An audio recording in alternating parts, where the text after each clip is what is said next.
کتونکو دې ټیم کې موږ سره د سیمې ډېر ستر صحافي او لیکوال بلال یاسر صاحب ملګری شوی. ډېره زیاته مننه کوم موږ ته ټایم راکړو څنګه چې تاسو ته پته ده په ټوله دنیا کې د مورنیو ژبو نړیواله ورځ لمانځل کېږي. ده نه دا پوښتنه کوو چې د دې ژبو نړیواله ورځ لمانځل مقصد څه دی او څه کول پکار دي سپیشلي پښتنو له. السلام علیکم جی. ډېره مننه ساحل صاحب. که موږ وګورو د ډېرې مودې راسې په دې وطن کې دا 21 فروری چې کومه ده دا د مورنیو ژبو نړیواله ورځ په توګه لمانځلی شي، خو د بده مرغه څه چې ویلی شي په هغه باندې بیا عمل درآمد نه کېږي. خو یوه ډېره د خوشحالۍ خبره دا ده چې څه موده وړاندې د خیبر پښتونخوا حکومت هغه د مورنیو ژبو تر د 10 پورې په نصاب چې کوم دی په هغه کې دا شامل کړله او د 10 پورې لازمي مضمون وګرځاو.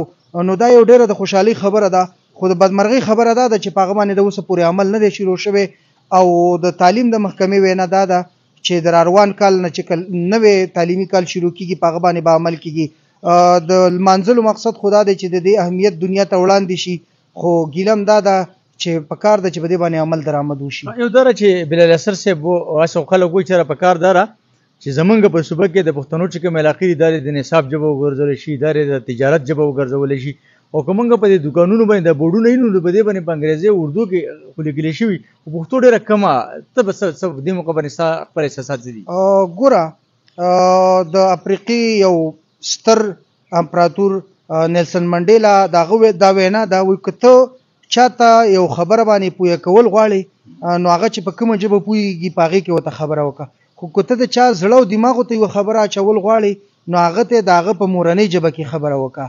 نو که چېرته زموږ دا ساین بورډونه، زموږ د دوکانونو پتې او دغه رنګې زموږ د روزمره چې کوم د استعمال دغه دي که دا په مورنۍ ژبه کې شي نو خلکو ته به پرې پوهېدل هم اسان شي. کوم زموږ کشران کول چې دی هغه چې کوم زده کړې کوي هغه به مو ته اسانې شي.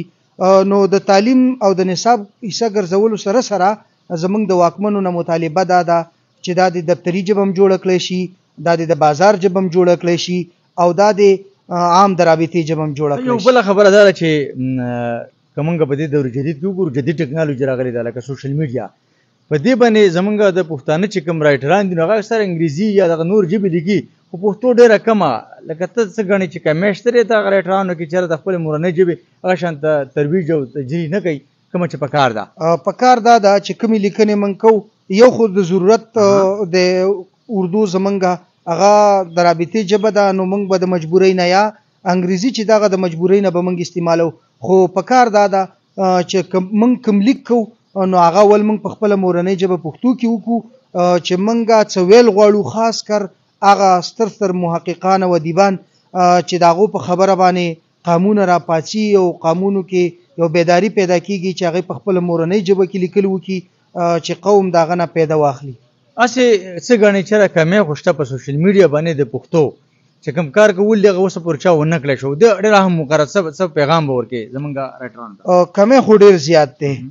موږ ګورو چې د نورو ژبو کوم لیکوالان دي د هغو اولنۍ ترجیح دی چې هغه په سوشل میډیا خاص کر هغه په خپله مورنۍ ژبه کې لیکل وکړي. خو ولې زموږ پښتانه لیکوالان، ادیبان، محققان هغه د خپلې ژبې نه یو قسم څنډه کوي. دا به ووایي چې ځان به پرې ورته بد ښکاري. نو زموږ د دوی نه دا مطالبه ده او دا هم تپیل دی چې هغه د په خپله مورنۍ ژبه کې لوست وکړي چې خلکو ته د هغه نه پیدا ورسېږي. تھینک یو جی. کتونکو دا و بلال یاسر صاحب څوک چې د سیمې ډېر ستر صحافي دی، لیکوال هم دی. ډېره مننه کوم ته ټایم راکړو. دې نه مخکې تاسو ګولیار صاحب واورېدو. بهرحال موږ یو کوشش نن وکړو نړیواله ورځ لمانځلی کېدله نو موږ پکې خپله حصه ور واچوله. زه یقین لرم چې د ګولیار صاحب او بلال یاسر صاحب خبرې به ستاسو خوښې وي. د الله په امان.